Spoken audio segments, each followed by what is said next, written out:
मुंबई के पॉश इलाके में एक शानदार बंगले में रहने वाले अमीर बिजनेसमैन राजेश मल्होत्रा की कहानी है। राजेश मल्होत्रा एक सफल व्यापारी थे जिनका कारोबार शहर में बेहद चर्चित था। उनके पास पैसा, नाम और शोहरत सब कुछ था। लेकिन एक रात उनकी जिंदगी में एक ऐसा मोड़ आया जिसने सब कुछ बदल कर रख दिया।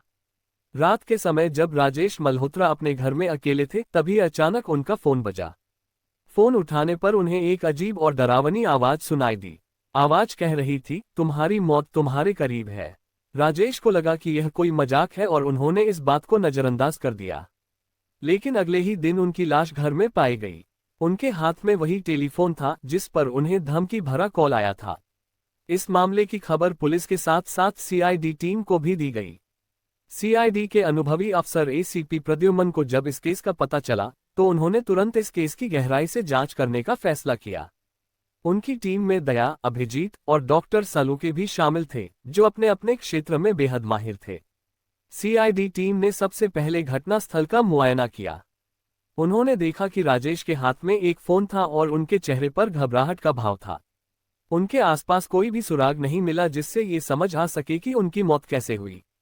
जब डॉक्टर सालुके ने शव का पोस्टमार्टम किया तो उन्होंने पाया कि राजेश की मौत का कारण हार्ट अटैक था। लेकिन ये बात सभी को हैरान कर रही थी कि आखिर अचानक उन्हें हार्ट अटैक क्यों आया। जांच के दौरान सीआईडी टीम को राजेश के घर में एक पुरानी डायरी मिली। इस डायरी में कुछ नाम और फोन नंबर लिखे हुए थे। जब सीआईडी टीम ने उन नामों की जांच की तो उन्हें पता चला कि यह सभी लोग पिछले कुछ सालों में अजीब परिस्थितियों में मारे जा चुके थे। उनमें से अधिकांश की मौत के समय उनके पास भी कोई टेलीफोन था। ये बात एसीपी प्रद्युमन को सोचने पर मजबूर कर देती है कि क्या ये सभी मौतें आपस में जुड़ी हुई हैं। क्या कोई सीरियल किलर है जो इन लोगों को मारने के लिए किसी खास तरीके का इस्तेमाल कर रहा है। सीआईडी टीम ने उस फोन नंबर को ट्रैक करने की कोशिश की जिससे राजेश को कॉल आया था। लेकिन उन्हें हैरानी हुई कि उस नंबर का कोई रिकॉर्ड ही नहीं था। यह एक प्राइवेट नंबर था जो किसी के नाम पर रजिस्टर नहीं था। दया और अभिजीत ने एक टेक्निकल एक्सपर्ट की मदद से उस नंबर का लोकेशन पता लगाने की कोशिश की, लेकिन उस कॉल की लोकेशन बदलती रहती थी। यह ऐसे लग रहा था जैसे कोई जानबूझकर उन्हें गुमराह कर रहा हो। जांच के दौरान सीआईडी टीम को पता चला कि राजेश का एक पुराना दुश्मन विक्रम वर्मा, जो राजेश के बिजनेस में बड़ा नुकसान झेल चुका था, कुछ समय से राजेश से बदला लेने की योजना बना रहा था। विक्रम वर्मा एक चालाक और होशियार इंसान था। जब सीआईडी टीम ने विक्रम से पूछताछ की तो उसने दावा किया कि उसका इस मामले से कोई लेना देना नहीं है। उसने कहा कि उसने राजेश को माफ कर दिया था और अब वह अपनी जिंदगी में आगे बढ़ चुका है। कुछ दिन की जांच के बाद सीआईडी टीम को राजेश के ऑफिस के सीसीटीवी फुटेज में कुछ संदिग्ध चीजें दिखाई देती हैं। फुटेज में उन्हें एक रहस्यमयी आदमी दिखता है जो राजेश के केबिन में घुसता है और उनके फोन में कुछ सेटिंग्स बदलता है। इस सुराग से सीआईडी टीम को समझ में आता है कि शायद किसी ने राजेश के फोन में ऐसी सेटिंग कर दी थी कि एक खास समय पर एक डरावनी रिकॉर्डिंग अपने आप प्ले हो जाती थी। सीआईडी टीम को यह भी पता चलता है कि वह आदमी सुरेश है, जो राजेश का सबसे करीबी दोस्त था। सुरेश ने राजेश के बिजनेस में हिस्सेदारी पाने के लिए एक गहरी चाल चली थी।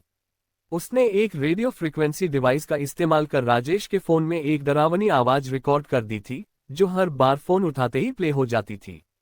सुरेश की योजना ये थी कि राजेश डर के मारे हार्ट अटैक से मर जाएंगे और उसकी हत्या का कोई सबूत भी नहीं मिलेगा। सीआईडी टीम ने सुरेश को उसकी चालबाजी के लिए रंगे हाथों पकड़ लिया। उन्होंने सभी सबूत इकट्ठा किए और कोर्ट में पेश किए। आखिरकार सुरेश को उसके जुर्म की सजा मिली और खूनी टेलीफोन का रहस्य सुलझ गया। राजेश मल्होत्रा के परिवार को न्याय मिला और एक खतरनाक अपराधी सलाखों के पीछे पहुंचा।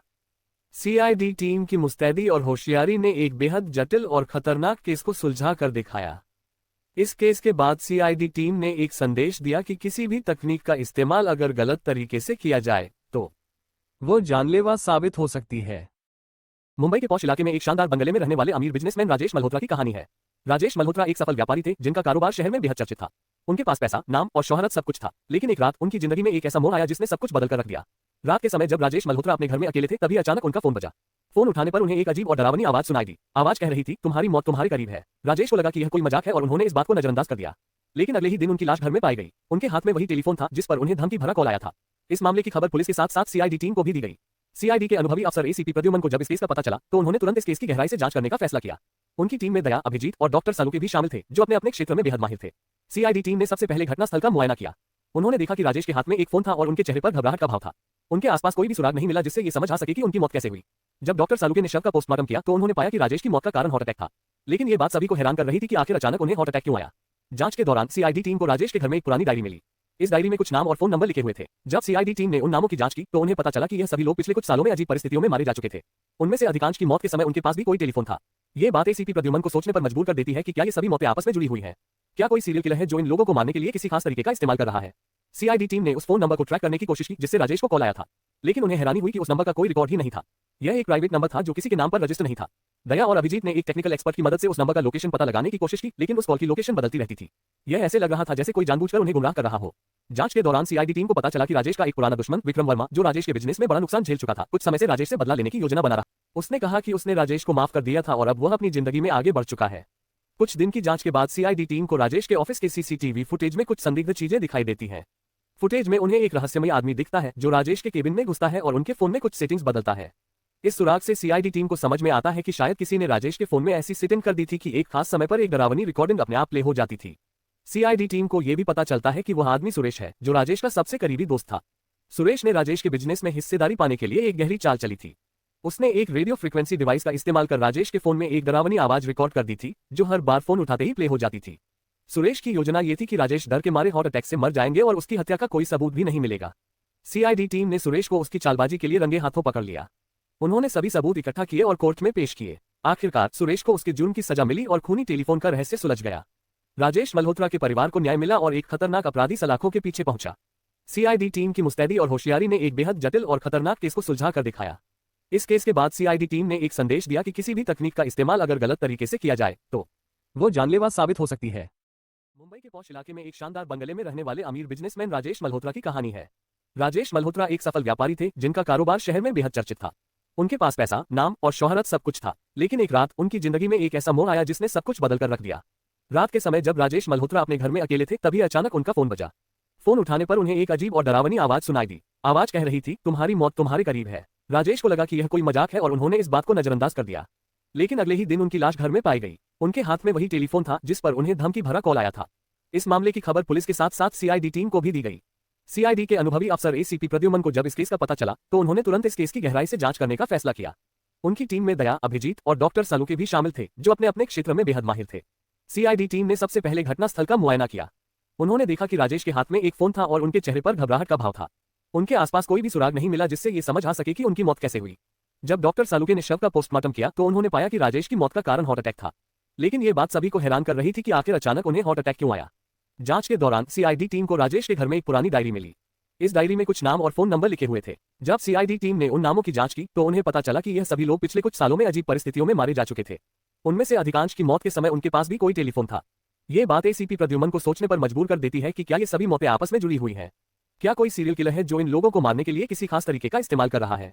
सीआईडी टीम ने उस फोन नंबर को ट्रैक करने की कोशिश की जिससे राजेश को कॉल आया था, लेकिन उन्हें हैरानी हुई कि उस नंबर का कोई रिकॉर्ड ही नहीं था। यह एक प्राइवेट नंबर था जो किसी के नाम पर रजिस्टर नहीं था। दया और अभिजीत ने एक टेक्निकल एक्सपर्ट की मदद से उस नंबर का लोकेशन पता लगाने की कोशिश की, लेकिन उस कॉल की लोकेशन बदलती रहती थी। यह ऐसे लग रहा था जैसे कोई जानबूझकर उन्हें गुमराह कर रहा हो।